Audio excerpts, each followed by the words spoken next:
and conversations with Accenture clients about generative AI. So here to not only give her personal reflections, but also share some really powerful evidence. Get ready to find out about how this technology is not only going to advance the industry, but will help close the digital divide. Very much looking forward to this. Please make her feel welcome. It's the Chief AI Officer at Accenture, Guan.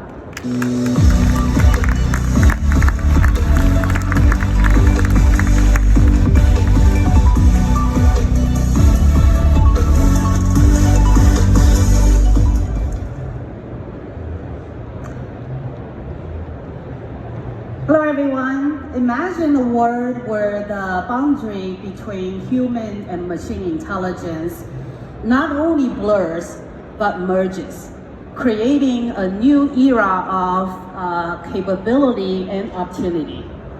This concept, both fascinating and unsettling, raises a question in many people's head. How does the rapid advancement in artificial intelligence affect us? Inspiring excitement or provoking fear? So a recent Pew Research Center survey actually revealed a very telling statistic. 73% of Americans have expressed their apprehension about a future that is increasingly more managed by machine. They are not alone. As Accenture's Chief AI Officer with 20 plus years of experience in AI under my belt, there's this reoccurring theme emerge from the fog of uncertainty. Is the buzz around artificial intelligence merely hope? Or there's a bigger and broader impact that we should be preparing for. So today I will invite you on a journey through the evolution of my own thoughts about artificial intelligence. In my long career in AI, never have I seen something like this before, so impactful, making a fundamental changes impact on business and the way of working. Generative AI is on the cusp of exploding and creating, significant impact on our economy, society as a whole. Let me share with you one of my personal beliefs. In the first 50 years of AI, it's all about creating a better and faster calculator. Now it's the time to build better and more intelligent brain. So guys, it's okay to be skeptical. History has shown us so many examples. Skepticism always accompanies the frontier of innovation. It is human nature. We always focus on potential drawbacks of the new technology overshadowing potential benefits. Let us delve into a couple of examples, illuminating examples, which mimic the current sentiment toward artificial intelligence. During the Victorian age, when the steam engine trains were first introduced,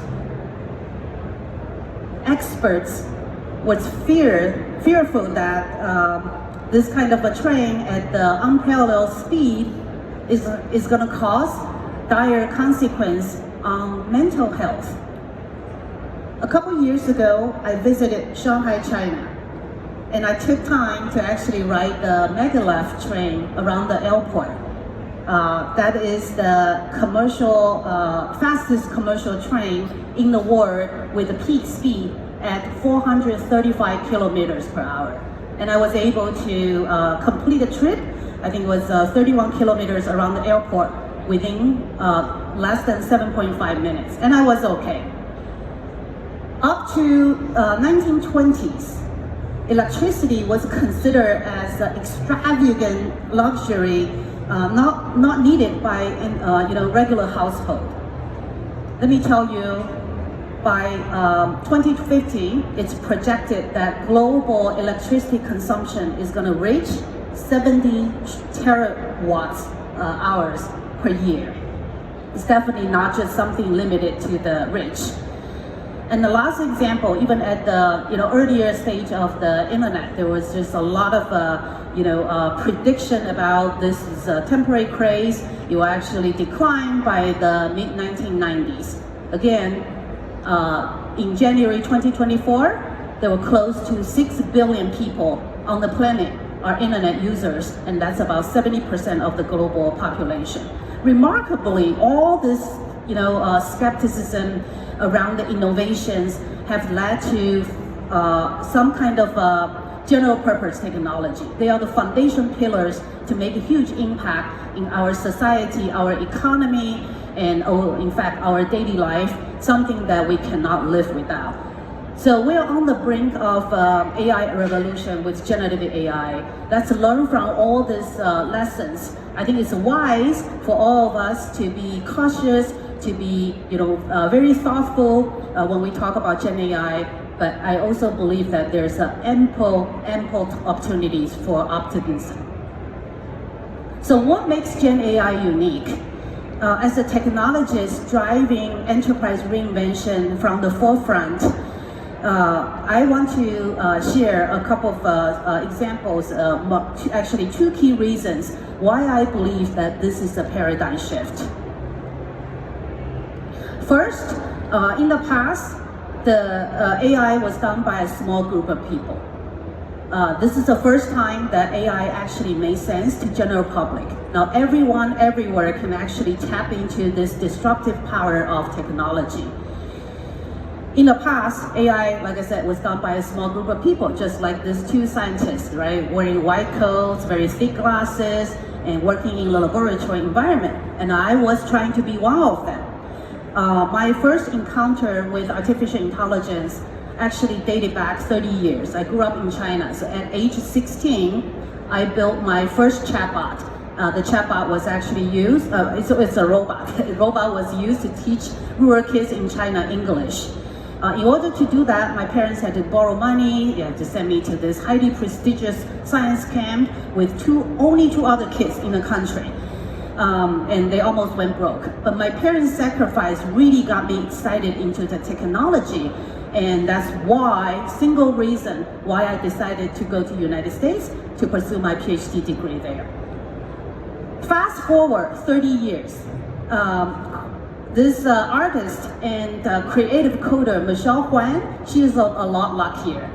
Just by tuning OpenAI's 3.5, GPT 3.5 models for a couple of minutes, Michelle was able to create a personal chatbot using her 10-year of private diary. Things about what happened in her in the school, her first exam failure, and things like that. And now she basically created young Michelle chatbots so that she can actually converse with her inner child in real-time basis. I also believe that this is a time that every business is waking up to ask the question, how do they get started with generative AI? And I want to share this example because this is actually a 150-year-old steel giant in North America. They started using generative AI to automate a lot of the mundane and repetitive administrative tasks to basically reduce their $400 million of SG&A expenses on an annual basis, so that they can reinvest this money into newer technology, into building more digital, more sustainable steel plants. So second reason why I believe that this is a paradigm shift, simply because the machine learning models that power generative AI these days are general purpose model. Right? That is very, very different from what we used to do. And this requires a collaboration, a partnership between technologists and then the business leaders. So why did I say that? In the past, it's actually pretty hard for us to work together. Just like what you see on the left-hand side here, right? As I grew up as a data scientist, I built a lot of purpose-built models, but I really didn't have to talk to the business. So a lot of these models are designed to solve one particular problems.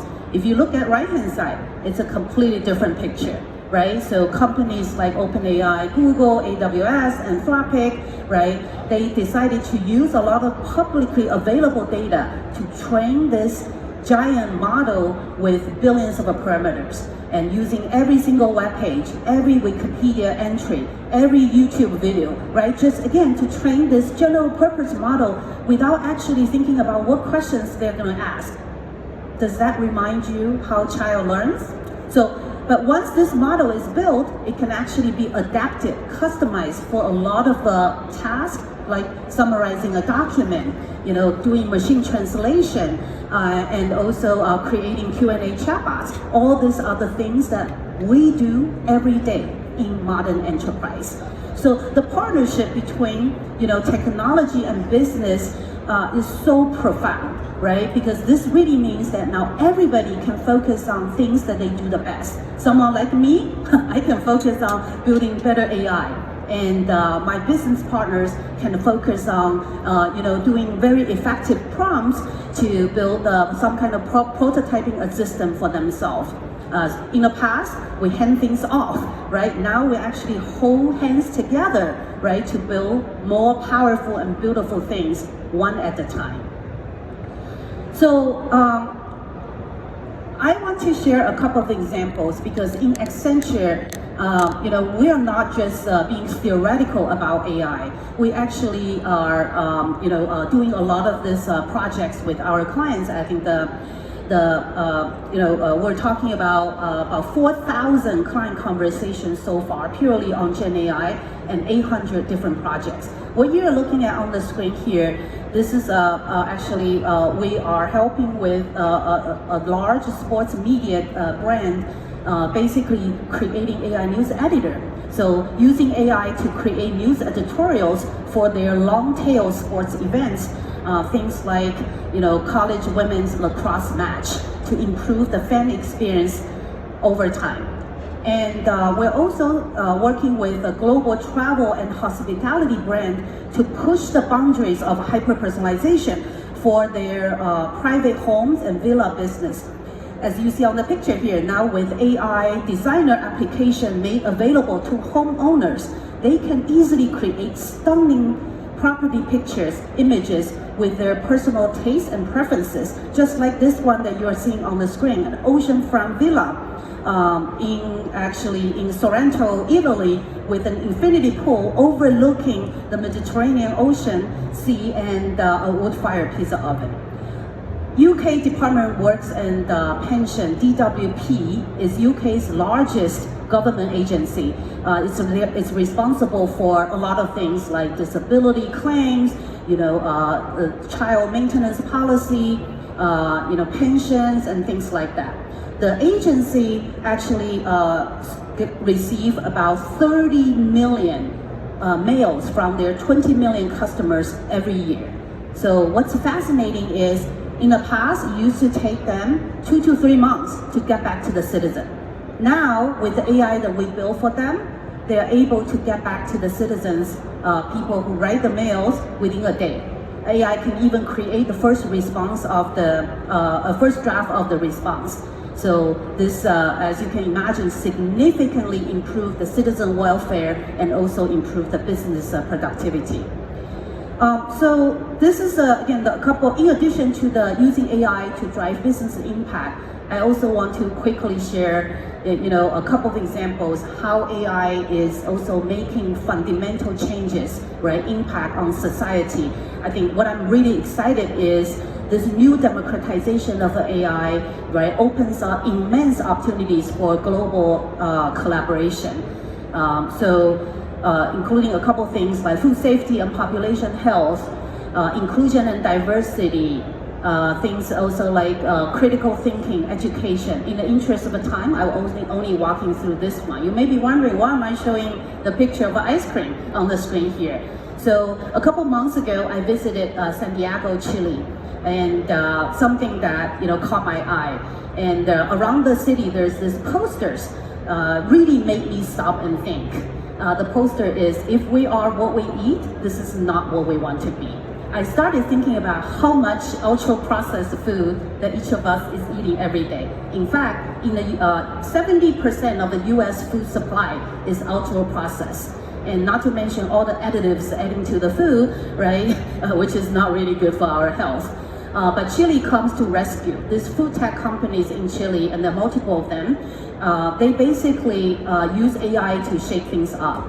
They created AI recommendation engine with thousands of plant alternatives so that they can actually make healthy food out of the these findings from AI. So why not indulge in ice creams like what you're seeing on the screen here, which is vegan, which is clean label, made out of the natural stuff like banana, avocados, and sunflower seeds. Which means all of us who are the ice cream lovers, we don't have to give up our guilty pleasure, right? Thanks to AI, we just need to think about it. So that's a very cool example that I want to share. So I will skip a couple slides here. And to me, this is super important, right, for us to think AI holistically. And this is a very important slide I want to quickly touch on. So you as a business leader, now you may be thinking, what does this mean to me, right? How do you take action? The timing is now. So for business to, different organizations to really harness the power of Gen AI, they need to first start with leading with value. They really need to have this value-obsessed mindset, not just focusing on silo use cases, thinking about Gen AI's role to transform the company's entire value chain. And Gen AI can get expensive very quickly. That's why having this value case throughout your journey is super important. Second one is thinking about how you modernize your digital core. Data is actually becoming your biggest competitive advantage. So data is your superpower. The third imperative is actually thinking about the workforce impact. You really need to understand the evolutionary characteristics on your workforce because of the Gen AI, and help them get prepared for this kind of a Gen AI revolution through reskilling, upskilling kind of program. And responsible AI is not just a theory anymore. It's not just about talking about the responsible AI guidelines. Also, it's time to really start, executing responsible AI application. Last but not the least, it's our belief that doing AI, this kind of enterprise reinvention is not one and done. You really need to take the modularized approach to implement this kind of Gen AI impact on a continuous basis. So in conclusion, I want to really sum it up with one of my personal story. So I started by saying that I get into artificial intelligence at a very young age. So my daughter, she actually turned 18 a couple months ago, and she was so excited because she got her first internship with this startup, Be My Eyes. So now she's able to work with this startup to help build the first digital visual assistant application to help blind and low vision or impaired vision people to actually see what's going to be happening in the refrigerator. And also this AI will be able to extrapolate and analyze what can be made out of the food in your refrigerator and recommend personalized recipes, and also send across step-by-step guide, something that she's really excited about. So the title of my presentation is Generative AI, Come Curious and Leave Inspired. Hope, it's my sincere hope that over the last 20 minutes, my passion for AI and truly the capacity for AI to enrich our personal life, our business, and drive business impact, has really inspired you. For those of you who are still curious about what you need to be doing, let's get on the journey together. Let's explore this technology together. Let's dream bigger, right? What's going to happen when the technology and humanity truly converge to drive the greater good? I'm super excited about this journey, and I want to leave everyone with this last question. What role does AI play in shaping your future? are you still as optimistic as I am? Thank you.